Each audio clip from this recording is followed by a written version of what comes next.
I'm Samantha Abraham, CEO of My Paper Pusher, with your nonprofit tip of the week. Sometimes your board of directors cannot attend every board meeting due to conflicts with work, family, or day-to-day life.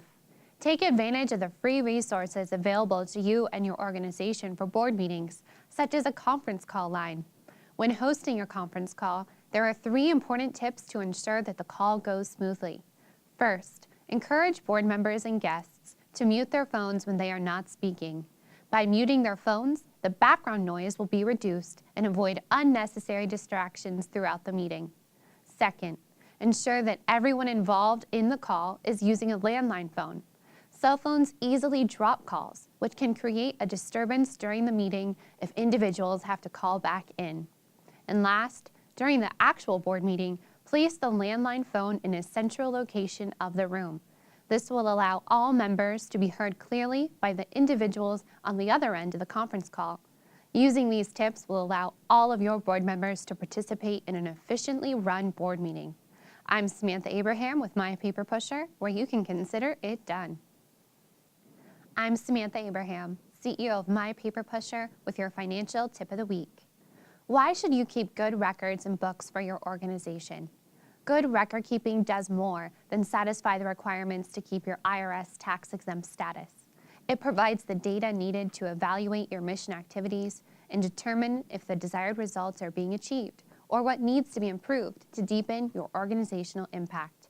Measuring outcomes empowers leadership to make better strategic decisions, report achievements to funders and donors, and tell a compelling story to maintain public support.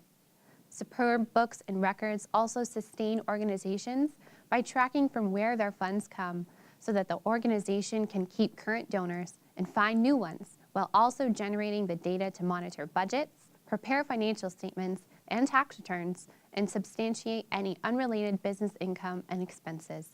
The time, money, and resources spent on bookkeeping and record keeping is a wise investment into the sustainability of making an impact in our communities by developing lasting nonprofit organizations. I'm Samantha Abraham with My Paper Pusher, where you can consider it done. I'm Samantha Abraham, CEO of My Paper Pusher, with your financial tip of the week. Now that you have good accounting records, what do you do with all those documents? It's a best practice to have a written document management policy that describes what types of records and documents to keep, for how long, and schedules what to do with those records after that time passes.